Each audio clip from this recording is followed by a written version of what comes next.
ನಂದಿಗಿರಿಧಾಮದಲ್ಲಿ ರಸ್ತೆಗೆ ಮುರಿದು ಬಿದ್ದ ಮರ, ಸಂಚಾರ ಅಸ್ತವ್ಯಸ್ತ, ಪ್ರವಾಸಿಗರ ಪರದಾಟ. ಡಾಬಾಗೆ ನುಗ್ಗಿ ಗಲ್ಲಾಪೆಟ್ಟಿಗೆಯಲ್ಲಿದ್ದ ಹಣ ಕಳುವು. ಕಳ್ಳತನದ ದೃಶ್ಯ ಸಿಸಿ ಕ್ಯಾಮೆರಾದಲ್ಲಿ ಸೆರೆ.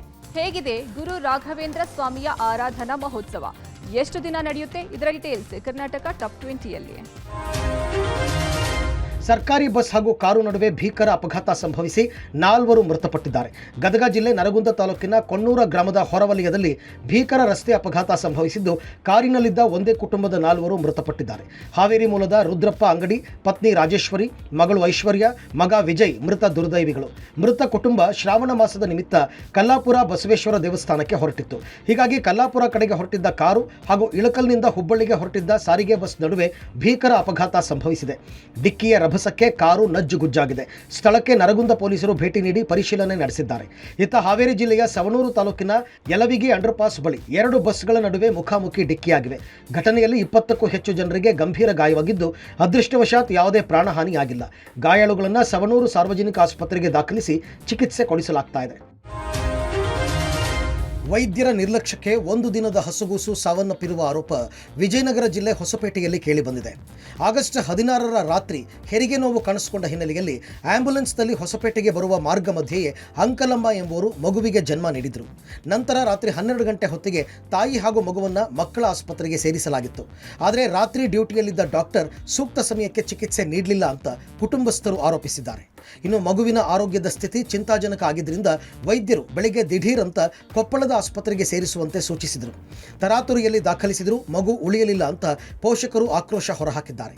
ಹೀಗಾಗಿ ಆಸ್ಪತ್ರೆ ಎದುರು ಶಿಶುವಿನ ಮೃತದೇಹವನ್ನು ಇಟ್ಟು ಚಿಕಿತ್ಸೆ ನೀಡದ ವೈದ್ಯೆಯನ್ನ ಅಮಾನತು ಮಾಡುವಂತೆ ಕುಟುಂಬಸ್ಥರು ಪಟ್ಟು ಹಿಡಿದರು.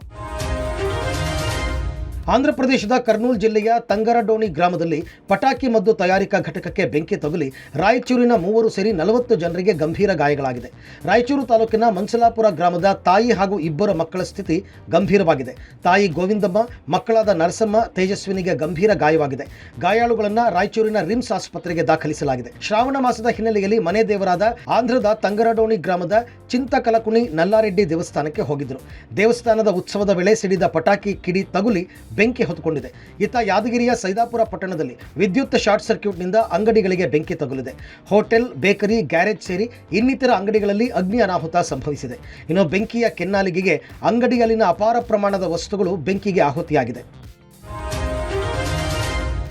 ರಾಜ್ಯದಲ್ಲಿ ವರುಣ ಕೊಂಚ ಬಿಡುವು ಕೊಟ್ಟಿದ್ದಾನೆ. ಈ ನಡುವೆ ರಾಜ್ಯದಲ್ಲಿ ಮತ್ತೆ ಮುಂದಿನ 5 ದಿನಗಳ ಕಾಲ ಮಳೆ ಅಲರ್ಟ್ ಘೋಷಣೆ ಮಾಡಲಾಗಿದೆ. ಇಂದಿನಿಂದ ಆಗಸ್ಟ್ 22ರವರೆಗೆ ರಾಜ್ಯದಲ್ಲಿ ಮಳೆ ಮುಂದುವರಿಯಲಿದೆ. ಇಂದು ಮತ್ತು ನಾಳೆ ಕರಾವಳಿ ಕರ್ನಾಟಕಕ್ಕೆ ಯೆಲ್ಲೋ ಅಲರ್ಟ್ ಘೋಷಿಸಲಾಗಿದೆ. ಇನ್ನೂ ಹಲವೆಡೆ ಧಾರಾಕಾರ ಮಳೆಯಾಗಿ ಅವಾಂತರಗಳು ಸೃಷ್ಟಿಯಾಗಿವೆ. ಚಿಕ್ಕಬಳ್ಳಾಪುರ ಜಿಲ್ಲೆಯ ಹಲವೆಡೆ ಧಾರಾಕಾರ ಮಳೆಯಾಗಿದ್ದು, ಗೌರಿಬಿದನೂರು ತಾಲೂಕಿನಲ್ಲಿ ಉತ್ತಮ ಮಳೆಯಾಗಿದೆ. ಚಿಕ್ಕಬಳ್ಳಾಪುರ ಹಾಗೂ ಗೌರಿಬಿದನೂರು ಮಾರ್ಗದ ಗಿಡಗನಹಳ್ಳಿ ಹಾಗೂ ಪುರಾ ಗ್ರಾಮದ ಮಧ್ಯೆ ನಿರ್ಮಿಸಲಾಗಿದ್ದ ತಾತ್ಕಾಲಿಕ ಸೇತುವೆ ಭಾರಿ ಮಳೆಗೆ ಕೊಚ್ಚಿ ಹೋಗಿದೆ. ಪರಿಣಾಮ ಚಿಕ್ಕಬಳ್ಳಾಪುರ ಹಾಗೂ ಗೌರಿಬಿದನೂರು ಮಾರ್ಗದಲ್ಲಿ ವಾಹನಗಳ ಸಂಚಾರಕ್ಕೆ ಬ್ರೇಕ್ ಬಿದ್ದಿದೆ. ಇತ್ತ ಗೌರಿಬಿದನೂರು ತಾಲೂಕಿನ ಭೀಮನಹಳ್ಳಿಯಲ್ಲಿ ಹನುಮಂತರಾಯಪ್ಪ ಎಂಬ ರೈತರಿಗೆ ಸೇರಿದ ಬಾಳೆ ತೋಟ ಸಂಪೂರ್ಣ ನೆಲಕಚ್ಚಿದೆ. ಲಕ್ಷಾಂತರ ಬಂಡವಾಳ ಹೂಡಿ ಬೆಳೆದಿದ್ದ 3 ಎಕರೆ ಬೆಳೆ ನಾಶವಾಗಿದೆ. ತುಮಕೂರು ಜಿಲ್ಲೆಯಲ್ಲೂ ಹಲವೆಡೆ ತಡರಾತ್ರಿ ಸುರಿದ ಮಳೆಗೆ ತಗ್ಗು ಪ್ರದೇಶಗಳಿಗೆ ನೀರು ನುಗ್ಗಿ ಅವಾಂತರ ಉಂಟಾಗಿದ್ದು, ನಗರದ ಬನಶಂಕರಿ ಏರಿಯಾದ ರಸ್ತೆ ಜಲಾವೃತವಾಗಿದೆ. ಭಾರೀ ಮಳೆಯಿಂದ ವಿದ್ಯುತ್ ವ್ಯತ್ಯಯ ಉಂಟಾಗಿದೆ. ಕಲಬುರಗಿ ಜಿಲ್ಲೆಯ ಯಡ್ರಾಮಿ ತಾಲೂಕಿನ ಕೊಂಡಗುರಿ ಗ್ರಾಮದಲ್ಲಿ ಗೋಡೆ ಕುಸಿದು 23 ವರ್ಷದ ಯುವತಿ ಸಾವನ್ನಪ್ಪಿದ್ದಾಳೆ. ಸತತ ಮಳೆಯಿಂದಾಗಿ ಅತಿಯಾಗಿ ತೇವಾಂಶಗೊಂಡ ಗೋಡೆ ಕುಸಿದು ಜಗದೇವಿ ಮೃತಪಟ್ಟಿದ್ದಾಳೆ. ವೀಕೆಂಡ್ ಅಂತ ಬಂದ್ರೆ ಸಿಲಿಕಾನ್ ಸಿಟಿ ಮಂದಿಗೆ ನೆನಪಾಗೋದು ನಂದಿ ಹಿಲ್ಸ್. ಇಂದು ಕೂಡ ನಂದಿ ಹಿಲ್ಸ್ಗೆ ಭೇಟಿ ಕೊಡುವ ಪ್ರವಾಸಿಗರ ಸಂಖ್ಯೆ ಹೆಚ್ಚಾಗಿತ್ತು. ಆದರೆ ನಂದಿ ಬೆಟ್ಟಕ್ಕೆ ಹೋಗುವ ರಸ್ತೆಯಲ್ಲಿ ಮರವೊಂದು ರಸ್ತೆಗೆ ಅಡ್ಡಲಾಗಿ ಮುರಿದು ಬಿದ್ದ ಪರಿಣಾಮ ವಾಹನಗಳ ಸಂಚಾರ ಅಸ್ತವ್ಯಸ್ತವಾಗಿತ್ತು. ಇಂದು ಮುಂಜಾನೆ ಸುರಿದ ಬಿರುಗಾಳಿ ಸಹಿತ ಧಾರಾಕಾರ ಮಳೆಯಿಂದ ನಂದಿ ಬೆಟ್ಟದ ರಸ್ತೆಯ ಮಧ್ಯೆ ಮರ ಉರುಳಿ ಬಿದ್ದಿದ್ದು, ವೀಕೆಂಡ್ ನಿಮಿತ್ತ ನಂದಿ ಬೆಟ್ಟಕ್ಕೆ ಬಂದ ಸಾವಿರಾರು ಮಂದಿ ಪ್ರವಾಸಿಗರು ಪರದಾಡುವಂತಾಗಿತ್ತು. ಮುಂಜಾನೆ 5 ಗಂಟೆಗೆ ನಂದಿ ಬೆಟ್ಟಕ್ಕೆ ಕಾರು ಹಾಗೂ ಬೈಕ್ಗಳಲ್ಲಿ ಆಗಮಿಸಿದ ಪ್ರವಾಸಿಗರ ದಂಡು ಮರ ಉರುಳಿ ಬಿದ್ದ ಪರಿಣಾಮ ನಂದಿ ಬೆಟ್ಟ ಮೇಲ್ಭಾಗಕ್ಕೆ ಹೋಗಲಾರದೆ ಪರದಾಡಿದ್ರು. ಇದರಿಂದ ಸರಿಸುಮಾರು 5 ಕಿಲೋಮೀಟರ್ ದೂರ ಸಂಪೂರ್ಣ ಟ್ರಾಫಿಕ್ ಜಾಮ್ ಉಂಟಾಗಿತ್ತು. ನಂದಿಗಿರಿಧಾಮದ ಸಿಬ್ಬಂದಿ ಹಾಗೂ ಪೊಲೀಸರು ಮುರಿದು ಬಿದ್ದಿದ್ದ ಮರವನ್ನ ಹರಸಾಹಸ ಪಟ್ಟು ತೆರವುಗೊಳಿಸಿದ್ದು, ವಾಹನಗಳ ಸಂಚಾರಕ್ಕೆ ವ್ಯವಸ್ಥೆ ಮಾಡಿಕೊಡಲಾಯಿತು.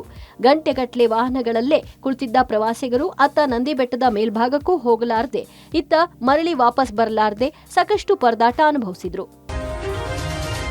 ಗುರು ರಾಘವೇಂದ್ರ ಸ್ವಾಮಿಗಳ 353ನೇ ಆರಾಧನಾ ಮಹೋತ್ಸವ ಸಂಭ್ರಮ ಮಂತ್ರಾಲಯದಲ್ಲಿ ಕಳೆಗಟ್ಟಿದೆ. ಇಂದಿನಿಂದ 7 ದಿನಗಳ ಕಾಲ ಧಾರ್ಮಿಕ ಸಾಂಸ್ಕೃತಿಕ ವೈಭವವೇ ಮಂತ್ರಾಲಯದಲ್ಲಿ ತೆರೆದುಕೊಳ್ಳಲಿದೆ. ಶಿಲಾಮಂಟಪಕ್ಕೆ ಭಕ್ತರು ನಿರ್ಮಿಸ್ತಾ ಇರುವ ಸ್ವರ್ಣ ಲೇಪಿತ ಕವಚ ಈ ಬಾರಿಯ ಆಕರ್ಷಣೆಯಾಗಿದ್ದು, ಮಧುವಣಗಿತ್ತಿಯಂತೆ ಮಂತ್ರಾಲಯ ಸಿಂಗಾರಗೊಳ್ತಿದೆ.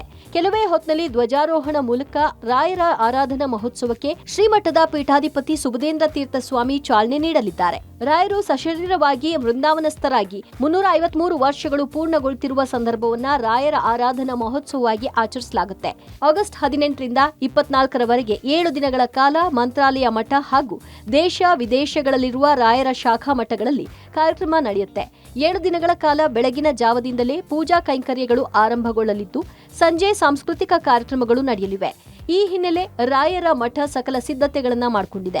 ಮುಖ್ಯವಾಗಿ ಆಗಸ್ಟ್ 20ಕ್ಕೆ ಪೂರ್ವಾರಾಧನೆ, 21ಕ್ಕೆ ಮಧ್ಯಾರಾಧನೆ, 22ಕ್ಕೆ ಉತ್ತರಾರಾಧನೆ ನಡೆಯಲಿದ್ದು, ರಥೋತ್ಸವ, ಮಹಾಪಂಚಾಮೃತ ಅಭಿಷೇಕ, ಮೂಲ ರಾಮದೇವರ ಉತ್ಸವ ಸೇರಿ ಹಲವು ವಿಶೇಷ ಧಾರ್ಮಿಕ ಕಾರ್ಯಕ್ರಮಗಳು ನಡೆಯಲಿವೆ.